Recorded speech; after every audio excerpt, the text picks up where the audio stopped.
Yossi Gestetner, thank you so much for joining us. Yeah, good morning. Thanks for having me. Now, you were here at the time of this terrifying attack, about 30 minutes after. Tell me a little bit more about all of it. At about 10 o'clock, I started getting text messages, emails saying that there's been a mass stabbing at this location. Initially, people thought there have been 3 assailants and 15 victims. So I decided to be on the ground to try to ascertain the facts as to what happened, to make sure that people in the community and the population at large does have the accurate information. When I got here at about 10:30, I saw 2 ambulances leaving with some victims, and then I think the best way to describe the scene is controlled chaos. So you had here law enforcement, first responders, people who were inside, people who came rushing to the scene. And there was obviously a mixed set of feelings. Some people, were concerned. Others were resolved that it is time for people in the community to take some measures to protect synagogues and schools. And tell me about the victims. I mean, of course, there were the 5 people that were stabbed, but there must have been at least 50 people severely traumatized. What were people saying here right after that incident? Yeah, 5 people have been stabbed during the attack.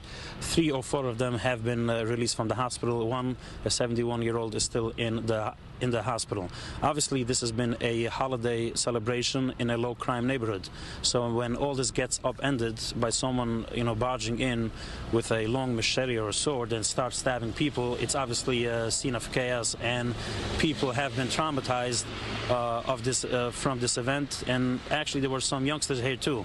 So, I hope this will not leave long-lasting effects on them.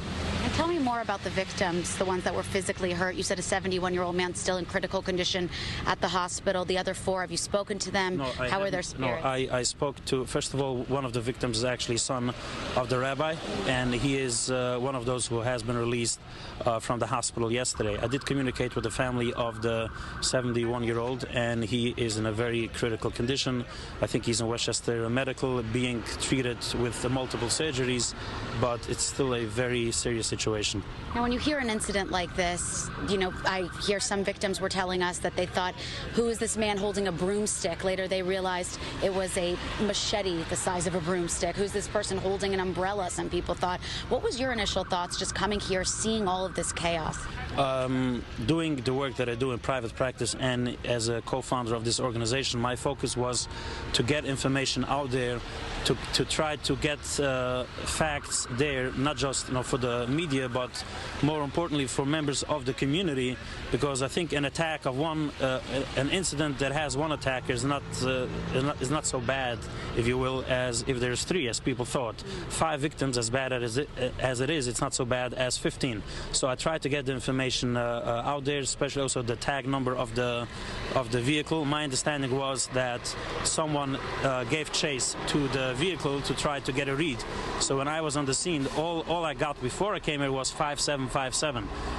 So I tried talking to people who saw the plate. You helped get that plate out. And we got that information out there. So my focus was to gather accurate information and to try to steer the conversation in a productive and reassuring way.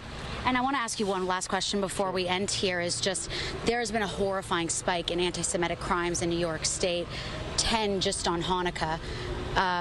What can we do as a community? Why do you think there's been such a spike, and what can people do and learn from all of this in the hopes that it doesn't happen again? I think there are multiple things to discuss. First of all, as what can be done is during attacks, it is very important for government officials, public officials, law enforcement to show up in force as they usually do. The second thing I think is important, when law enforcement speaks about stepped-up securities, these things need to last longer than 15 hours. Thirdly, most importantly, especially in Brooklyn, there have been dozens, if not hundreds, of attacks at this point. No one has a clue what the consequences are. I want to see a list from the Brooklyn DA, the mayor's office, what have you, listing all the incidents and then the consequences. Tell us, show us what happened to the people who committed those attacks. Now, if the consequences are a joke, then obviously it's going to be a moment of truth and it needs to change.